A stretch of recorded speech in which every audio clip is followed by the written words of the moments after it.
ठीक है, कौन सा कंसेप्ट पढ़ रहे हैं हम लोग? इसको हटा देते हैं।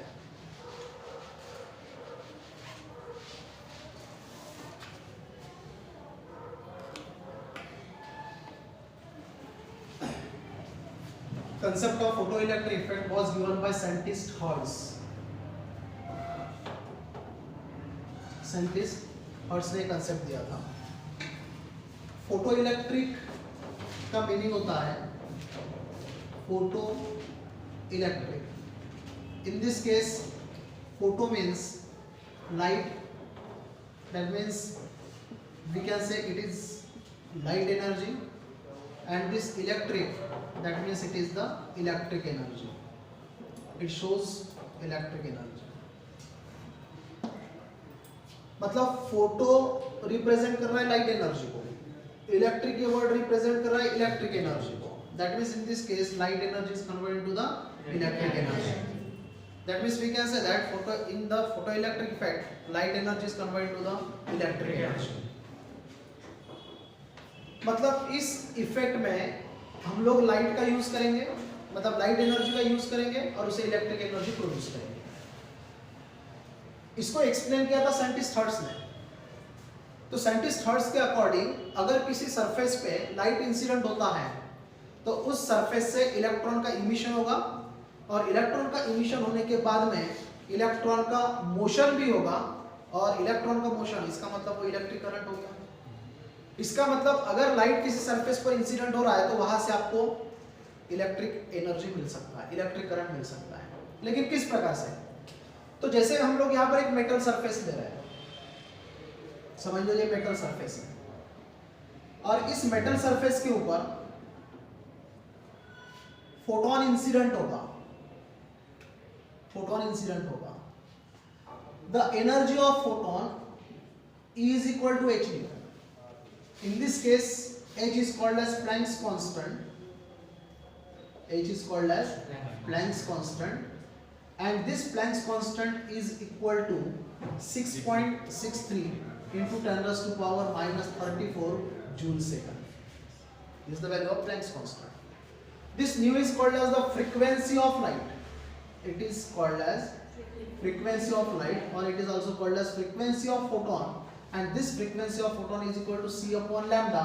C is called as velocity of photon, and lambda is called as wavelength of light. Velocity of light, and this is wavelength of light. मतलब frequency is equal to velocity upon wavelength। ये formula यहाँ पर लिखा जाएगा। तो E is equal to h nu। h तो constant हो गया, चेंज होने वाला फैक्टर कौन सा है? फ्रीक्वेंसी। फ्रीक्वेंसी किसका ही है? लाइट का। तो लाइट का फ्रीक्वेंसी जैसे जैसे चेंज होगा वैसे वैसे लाइट का एनर्जी भी चेंज होगा।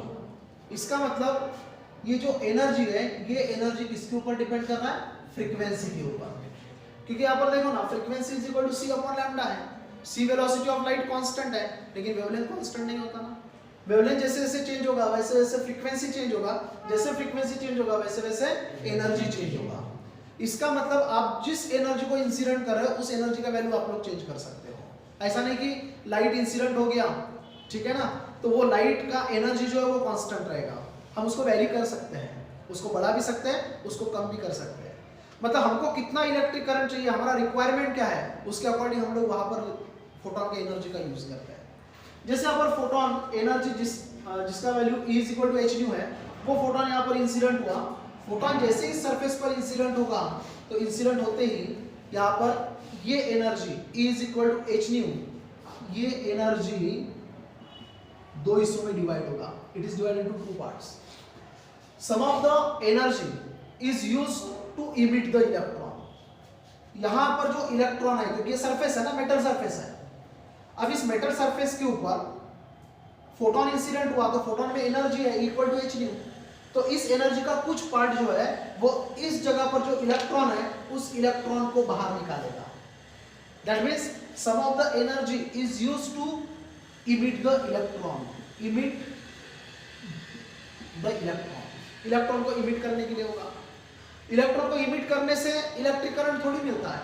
इलेक्ट्रॉन इमिट हुआ लेकिन एक ही जगह पर है तो क्या इलेक्ट्रिक करंट मिलेगा? क्या नहीं। इलेक्ट्रिक करंट के लिए क्या होना चाहिए? इलेक्ट्रॉन का मोशन होना चाहिए, और इलेक्ट्रॉन के मोशन के लिए किस एनर्जी की जरूरत होती है? Kinetic energy. तो इस एनर्जी का कुछ पार्ट इलेक्ट्रॉन को इमिट करने में चला गया, और बचा हुआ जो एनर्जी है वो बचा एनर्जी काय में कन्वर्ट हो गया? काइनेटिक एनर्जी में। और जैसे ही काइनेटिक एनर्जी इस इलेक्ट्रॉन को मिलेगा, ये इलेक्ट्रॉन मोशन करेगा। इलेक्ट्रॉन मोशन करेगा, इसका मतलब आपको वहां पर इलेक्ट्रिक करंट मिल गया। इलेक्ट्रिक करंट मिल गया, इसका मतलब क्या मिला? वहां पर इलेक्ट्रिक एनर्जी। आपने इंसिडेंट क्या किया था? Light energy. मतलब यहाँ पर इंसिडेंट किया था फोटोन, इसका मतलब आपने यूज किया था लाइट एनर्जी का, और ये लाइट एनर्जी अब काय में कन्वर्ट हो गया? Electric energy. तो यहाँ पर साइंटिस्ट हर्ट्ज ने क्या किया था? पहले मेटल सरफेस लिया और मेटल सरफेस के ऊपर लाइट इंसिडेंट करके देखा, और लाइट इंसिडेंट होने के बाद में इलेक्ट्रॉन का इमिशन हुआ। इलेक्ट्रॉन का इमिशन होने के बाद में इलेक्ट्रॉन का मोशन हुआ और इलेक्ट्रिक करंट मिला। उन्होंने एनर्जी को वेरी किया, एनर्जी को यहाँ पर बढ़ाया। एनर्जी को बढ़ाने का रीजन क्या था? एनर्जी को बढ़ाने का रीजन ये था कि ये मेटल है। अगर इस मेटल को अल्कली मेटल के साथ में कंपेयर करेंगे तो अल्कली मेटल में न्यूक्लियस और इलेक्ट्रॉन के बीच में जो बॉन्डिंग होता है वो काफी वीक होता है। किसमें? अल्कली मेटल में। Alkali metal. और इस मेटल सरफेस की जो बात कर रहा हूं मैं, इसमें न्यूक्लियस और इलेक्ट्रॉन, इसके बीच में जो बॉन्डिंग होता है वो स्ट्रॉन्ग होता है। मतलब दोनों का कंपैरिजन कर रहे हैं हम लोग, मेटल और अल्कली मेटल की बात कर रहे हैं। अल्कली मेटल मतलब जैसे हम लोग सोडियम लेते हैं, पोटेशियम लेते हैं, ये अल्कली मेटल हो गए। तो इस अल्कली मेटल में जो एटॉमिक स्ट्रक्चर है, उस एटॉमिक स्ट्रक्चर में न्यूक्लियस और इलेक्ट्रॉन के बीच में जो इलेक्ट्रोस्टैटिक फोर्स होता है, इसके बीच में कूलम्ब्स फोर्स होता है, जिसको हम लोग इलेक्ट्रोस्टैटिक फोर्स कहते हैं। यहाँ पर जो इलेक्ट्रोस्टैटिक फोर्स होता है वो वीक होता है, लेकिन यहाँ पर जो इलेक्ट्रोस्टैटिक फोर्स होता है वो काफी स्ट्रॉन्ग होता है। तो मुझे बताओ किस केस में आप लोग इलेक्ट्रॉन को इजीली फ्री कर पाओगे? अल्कली मेटल में। अल्कली मेटल में जल्दी फ्री होगा। इसका मतलब आपको कम से कम एनर्जी पर यहाँ पर इलेक्ट्रॉन फ्री मिलेगा। मतलब यहाँ पर बेनिफिट, मतलब बेनिफिशियल कौन सा रहेगा? मेटल रहेगा कि अल्कली मेटल रहेगा? अल्कली मेटल रहेगा। तो यहाँ पर मेटल के ऊपर जब फोटोन इंसिडेंट हुआ तो उस वक्त फोटोन के पास में एनर्जी बहुत ज्यादा चाहिए था। जब फोटोन के पास में एनर्जी बहुत ज्यादा रहेगा तब जाकर इलेक्ट्रॉन जो है वो ये स्ट्रॉन्ग इलेक्ट्रोस्टैटिक फोर्स को ओवरकम करके बाहर निकल जाएगा। मतलब यहाँ पर ये बॉन्ड ब्रेकअप करने के लिए बहुत ज्यादा एनर्जी की जरूरत पड़ेगी, क्योंकि यहाँ पर स्ट्रॉन्ग बॉन्ड है। किसमें? मेटल में। लेकिन वही अल्कली मेटल की अगर बात करेंगे तो आपको ज्यादा एनर्जी की जरूरत नहीं है, कम से कम एनर्जी पर ये इलेक्ट्रॉन फ्री हो जाएगा। अब मैं यहां पर बात कर रहा हूं विजिबल लाइट और अल्ट्रावायलेट लाइट रेडिएशन की। इसकी बात करेंगे E = h न्यू, तो आप लोग देखो ये फार्मूला क्या बनेगा? E = hc/λ बनेगा। वेवलेंथ और एनर्जी में ये दोनों तो कांस्टेंट हो गए, तो वेवलेंथ और एनर्जी में इनवर्स रिलेशन आ गया, बराबर है? इनवर्स रिलेशन आ गया। इसका मतलब अगर वेवलेंथ कम है, अगर वेवलेंथ कम है तो इसका मतलब एनर्जी क्या रहेगा? मैक्सिमम रहेगा, मतलब ज्यादा रहेगा। ठीक है। और अगर वेवलेंथ ज्यादा है, वेवलेंथ अगर ज्यादा है तो एनर्जी कम रहेगा। ठीक है।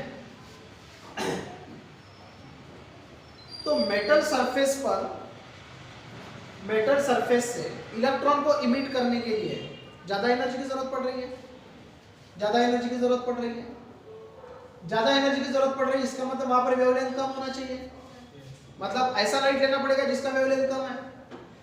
अब तीन लाइट की बात करते हैं, अल्ट्रावायलेट, विजिबल और इंफ्रारेड की। इसमें सबसे कम वेवलेंथ होता है अल्ट्रावायलेट का, तो अल्ट्रावायलेट का वेवलेंथ कम है, तो इसका मतलब अल्ट्रावायलेट का एनर्जी ज्यादा है। मतलब मेटल में से इलेक्ट्रॉन को अगर बाहर निकालना है तो आपको यहां पर किस लाइट की जरूरत पड़ेगी? अल्ट्रावायलेट लाइट की जरूरत पड़ेगी। ठीक है। अब मैं अल्ट्रावायलेट और विजिबल की बात करता हूं। विजिबल मतलब सनरेज की बात कर रहे हैं सीधे सीधे, तो इजीली अवेलेबल कौन सा है? सनरेज है। ज्यादा अवेलेबल कौन सा है? सनरेज है।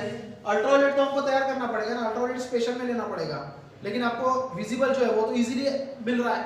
तो इसका मतलब अब देखो यहां पर इलेक्ट्रॉन को बाहर निकालने के लिए आपको अल्ट्रावायलेट लाइट की जरूरत पड़ रही है। मतलब किसकी बात कर रहा था मैं? मेटल की बात कर रहा था। अब मैं यहां पर बात करता हूं अल्कली मेटल की। अल्कली मेटल में बात करें हम लोग E = Hc/λ की। अल्कली मेटल से इलेक्ट्रॉन को बाहर निकालने के लिए कम एनर्जी की जरूरत है। यहाँ पर एनर्जी कम चाहिए, एनर्जी मिनिमम होना चाहिए। मिनिमम मतलब मैक्सिमम रहा तो भी चलता है, लेकिन ज्यादा एनर्जी की जरूरत ही नहीं है ना। यहाँ पर ज्यादा एनर्जी की जरूरत पड़ रही थी। ज्यादा एनर्जी की जरूरत क्यों पड़ रही थी? क्योंकि यहाँ पर बॉन्डिंग स्ट्रॉन्ग था और ज्यादा एनर्जी के लिए आपको कौन सी लाइट की जरूरत पड़ रही थी? अल्ट्रावायलेट की। लेकिन मैं अल्कली मेटल की बात कर रहा हूं तो यहाँ पर इलेक्ट्रॉन और ये जो न्यूक्लियस है इसके बीच में जो बॉन्डिंग है वो काफी वीक है। तो ऐसे वीक बॉन्डिंग में मतलब इलेक्ट्रोस्टैटिक फोर्स वहां पर कम है, कूलम्ब फोर्स कम है। तो इसको अगर ओवरकम करना है तो आपको ज्यादा एनर्जी की जरूरत नहीं है। That means minimum energy is required. अगर एनर्जी कम है तो इसका मतलब यहाँ पर वेवलेंथ ज्यादा है, इसका मतलब आपको ज्यादा वेवलेंथ का लाइट लेना पड़ेगा। तो अल्ट्रावायलेट से ज्यादा वेवलेंथ किसका है? विजिबल का। इसका मतलब अगर आपको किसी अल्कली मेटल से इलेक्ट्रॉन को फ्री करना है तो किस लाइट की जरूरत पड़ेगी? विजिबल की। अब विजिबल और अल्ट्रावायलेट में इजीली अवेलेबल कौन सा बताया मैंने? विजिबल बताया। इसका मतलब इजीली अवेलेबल विजिबल लाइट है और अल्ट्रावायलेट लाइट आपको बहुत ज्यादा अमाउंट में भी विजिबल लाइट आपको बहुत ज्यादा अमाउंट में भी मिल जाएगा।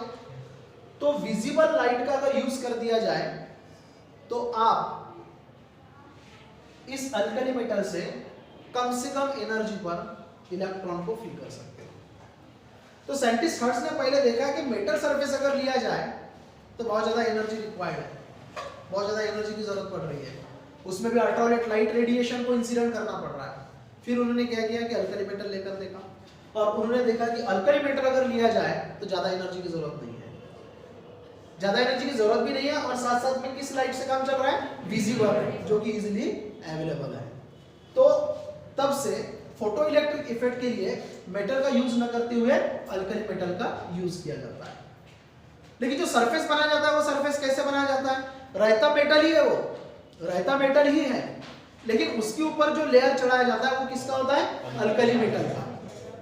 तो मतलब फोटोन कहां पर इंसिडेंट होगा? मेटल पे इंसिडेंट नहीं होगा, वो उस लेयर पर इंसिडेंट होगा। किसके लेयर पर इंसिडेंट होगा? Alkali metal. इलेक्ट्रॉन मेटल से नहीं निकलेगा, इलेक्ट्रॉन कहां से निकलेगा? अल्कली मेटल से ही निकलेगा। कम से कम एनर्जी पर इलेक्ट्रॉन वहां से निकल जाएगा। तो यहां फोटो इलेक्ट्रिक इफेक्ट में जो फोटोन का एनर्जी होता है वो दो हिस्सों में डिवाइड होता है। क्या बताया मैंने? इलेक्ट्रॉन को इमिट करना और बचा हुआ एनर्जी किस में चला जाएगा? Kinetic energy. इसका मतलब E = h जो है वो दो पार्ट में डिवाइड हो रहा है। First is called as to emit the electron and second is called as the kinetic energy। यहाँ पर भी एनर्जी लग रहा है, ये एनर्जी है, ये काइनेटिक एनर्जी है। जिस एनर्जी से इलेक्ट्रॉन इमिट होता है मतलब वो उस सरफेस से नॉकआउट होता है, मतलब उस सरफेस से बाहर निकलता है, मतलब ये बॉन्डिंग ब्रेक होता है और इलेक्ट्रॉन फ्री हो जाता है। वो जो रिक्वायर्ड एनर्जी है उस रिक्वायर्ड एनर्जी को वर्क फंक्शन कहा जाता है। क्या कहा जाता है? Work function. It is called as work function. This work function is denoted by φ0 और it is denoted bye W0। इसको φ0 से भी डिनोट कर सकते हैं या W0 से भी डिनोट कर सकते हैं। इसका मतलब अब ये एनर्जी दो एनर्जी में डिवाइड हुआ। First is called as the work function and second is called as the kinetic energy। ठीक है, now let us discuss the formula for work function। Work function का फार्मूला क्या होगा? Work function is the part of energy of photon. Energy of photon E = h होता है। Energy of photon E = h होता है। ठीक है, तो एनर्जी ऑफ फोटोन h है, तो वर्क फंक्शन जो है मैं यहां पर W0 का यूज कर रहा हूं। वर्क फंक्शन जो है वो इसी एनर्जी के जैसा होना चाहिए। उसका फॉर्मूला बनता है h न्यू 0। h न्यू 0 आपको मैंने क्या बताया, जैसे ये सरफेस है और इस सरफेस से इलेक्ट्रॉन को बाहर निकालना है, इस सरफेस से इलेक्ट्रॉन को बाहर निकालना है। आप यहाँ पर फोटोन को इंसिडेंट कर रहे हो जिसका एनर्जी इक्वल टू क्या होता है, h न्यू, मतलब hc अपॉन लैम्डा, बराबर है। तो h न्यू मतलब क्या हुआ, फ्रीक्वेंसी। आपको मैंने बताया एनर्जी किसके ऊपर डिपेंड करता है, फ्रीक्वेंसी के ऊपर। फ्रीक्वेंसी को कम करोगे एनर्जी कम होगा, फ्रीक्वेंसी बढ़ाओगे एनर्जी बढ़ेगा। अब जब आप फोटोन को इंसिडेंट करोगे तो इनिशियली इलेक्ट्रॉन इमिट नहीं हो रहा है, ऐसा समझ लेंगे हम लोग कि एनर्जी कम है तो इलेक्ट्रॉन का इमिशन नहीं हुआ है। क्या करेंगे हम लोग एनर्जी को बढ़ाएंगे। लेकिन एनर्जी कैसे बढ़ेगा, एनर्जी बढ़ाने के लिए किसको बढ़ाऊंगा मैं, फ्रीक्वेंसी को। तो जो मेरे पास में लाइट है, जो सोर्स होगा, लाइट का जो सोर्स होगा, उस सोर्स के फ्रीक्वेंसी को बढ़ाऊंगा मैं, उसके लाइट के फ्रीक्वेंसी को बढ़ाऊंगा। जैसे जैसे मैं फ्रीक्वेंसी बढ़ाऊंगा वैसे वैसे एनर्जी भी बढ़ते जाएगा। जैसे जैसे मैं फ्रीक्वेंसी को बढ़ाऊंगा वैसे वैसे एनर्जी भी बढ़ते जाएगा, बराबर है। अब ये एनर्जी बढ़ रहा है क्योंकि फ्रीक्वेंसी बढ़ रहा है। तो मैंने क्या बोला था, इलेक्ट्रॉन किस एनर्जी पर इमिट होता है, जिसको हम लोग यहाँ पर क्या कह रहे हैं, वर्क फंक्शन, बराबर है। तो एनर्जी बढ़ते बढ़ते बढ़ते एक एनर्जी ऐसा होता है जहां से इलेक्ट्रॉन बाहर निकलता है, जहां पर इलेक्ट्रॉन बाहर निकलता है। अभी यहां से लेकर यहां तक बाहर निकल रहा था क्या, नहीं। लेकिन जैसे ही इस एनर्जी तक पहुंचा, जिस एनर्जी को मैं यहाँ पर क्या कह रहा हूँ, वर्क फंक्शन, इस वर्क फंक्शन पर, मतलब इस एनर्जी पर इलेक्ट्रॉन फ्री हो रहा है। एनर्जी यहां से लेकर यहां तक बढ़ा क्योंकि फ्रीक्वेंसी यहां से लेकर यहां तक बढ़ा, मतलब यहां पर भी एक पर्टिकुलर फ्रीक्वेंसी होगा, उस फ्रीक्वेंसी को डिनोट किया जाता है न्यू 0 से, and this is called as threshold frequency. क्या कहा जाता है इसको, threshold frequency. That means threshold frequency वो फ्रीक्वेंसी है जिस फ्रीक्वेंसी पर इलेक्ट्रॉन इमिट होता है, और उसका करस्पॉन्डिंग एनर्जी कौन सा है, वर्क फंक्शन। मतलब वर्क फंक्शन वो एनर्जी है जिस एनर्जी पर इलेक्ट्रॉन फ्री होता है। मतलब मैं दो टर्म्स को डिफाइन कर रहा हूं, एक है थ्रेशोल्ड फ्रीक्वेंसी और दूसरा यहाँ पर work function. So what is the threshold frequency, the minimum frequency, maximum अगर रहा तो इलेक्ट्रॉन तो इमिट होना ही है ना। यहाँ पर फ्रीक्वेंसी बहुत ही कम था, बढ़ते बढ़ते थ्रेशोल्ड फ्रीक्वेंसी पे गया, इस फ्रीक्वेंसी पर इलेक्ट्रॉन इमिट हो रहा है, इसके आगे अगर बढ़ाओगे तो भी तो इमिट ही होगा ना, पर ये कम से कम एनर्जी है ना जिस पर वो इलेक्ट्रॉन इमिट हो रहा है। So minimum frequency required to emit the electron is called as threshold frequency, and minimum energy required to emit the electron is called as the work function। मतलब दोनों पर इलेक्ट्रॉन इमिट हो रहा है, बस इसको हम लोग थ्रेशोल्ड फ्रीक्वेंसी कह रहे हैं और उसका करस्पॉन्डिंग एनर्जी क्या कह रहे हैं, वर्क फंक्शन। तो E is equal to H nu में एक हिस्सा कौन सा बन गया, W0 का, इसका मतलब वर्क फंक्शन का। बचा हुआ अब क्या कर रहा हूं, यहां पर सिर्फ इलेक्ट्रॉन इमिट हुआ है, बराबर है। मैं फिर से फ्रीक्वेंसी बढ़ाना चालू कर देता हूं। अब ये frequency greater than threshold frequency है कि नहीं है, थ्रेशोल्ड फ्रीक्वेंसी वो फ्रीक्वेंसी था जहां पर इलेक्ट्रॉन इमिट हो गया। अब उसके आगे मैं और फ्रीक्वेंसी बढ़ा रहा हूं, इसका मतलब frequency greater than threshold frequency आ गया। न्यू 0 के लिए वर्क फंक्शन था, अब यहां पर एनर्जी और बढ़ेगा और वो एनर्जी वर्क फंक्शन से ज्यादा रहेगा, तो वो इतना एनर्जी किसके लिए लग रहा था, इलेक्ट्रॉन को इमिट करने के लिए। अब इसके ऊपर वाला एनर्जी किसमें कन्वर्ट हो जाएगा, काइनेटिक एनर्जी। इसका मतलब बचा हुआ जो एनर्जी है वो किसमें चला जाएगा, kinetic energy. So equation becomes E is equal to W0 plus kinetic energy. What is E? H nu. What is W0? H nu 0. And what is kinetic energy? Half mv square. ठीक है, this is the equation of photoelectric effect. ये photoelectric effect का equation हुआ। तो यहां पर आपने ये एक इक्वेशन पढ़ा और W0 is equal to H nu 0, ये दूसरा इक्वेशन पढ़ा, ठीक है। अब मुझे एक बात बताओ, यहां से इलेक्ट्रॉन को आपने फ्री किया, उसको मोशन में लाया, इलेक्ट्रिक करंट मिल गया, ठीक है। ये कांस्टेंट है, बराबर है। इसका मतलब ये W0 जो है वो किसके ऊपर डिपेंड हो गया, थ्रेशोल्ड फ्रीक्वेंसी। मुझे बताओ, ये अगर सरफेस मैंने चेंज किया, दूसरे मटेरियल का सरफेस लिया, तो इलेक्ट्रॉन को इमिट करने के लिए उतना ही एनर्जी लगेगा कि अलग लगेगा? अलग लगेगा। तो उसका थ्रेशोल्ड फ्रीक्वेंसी वही रहेगा कि डिफरेंट रहेगा? डिफरेंट रहेगा। थ्रेशोल्ड फ्रीक्वेंसी अगर डिफरेंट है तो वर्क फंक्शन भी क्या रहेगा? डिफरेंट रहेगा।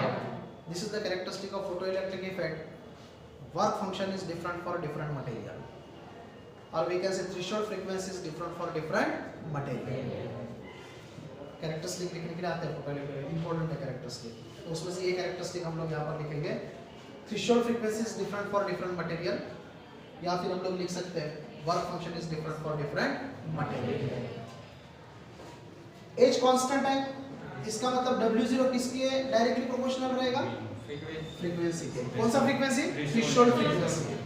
Work function is directly proportional to threshold frequency. Threshold frequency अगर कम है तो वर्क फंक्शन भी कम रहेगा ना। अगर कम से कम फ्रीक्वेंसी पर इलेक्ट्रॉन इमिट हो रहा है तो इसका मतलब कम से कम एनर्जी पर इलेक्ट्रॉन फ्री हो रहा है। अगर आप फ्रीक्वेंसी ज्यादा अगर चाहिए, आपको फ्रीक्वेंसी ज्यादा चाहिए ताकि इलेक्ट्रॉन इमिट हो जाए, तो इसका मतलब डेफिनेटली वहां पर एनर्जी भी ज्यादा चाहिए। So in this case, this work function is depends on the threshold frequency. ठीक है, कंसेप्ट क्लियर है? कोई डाउट होगा तो पूछ लो।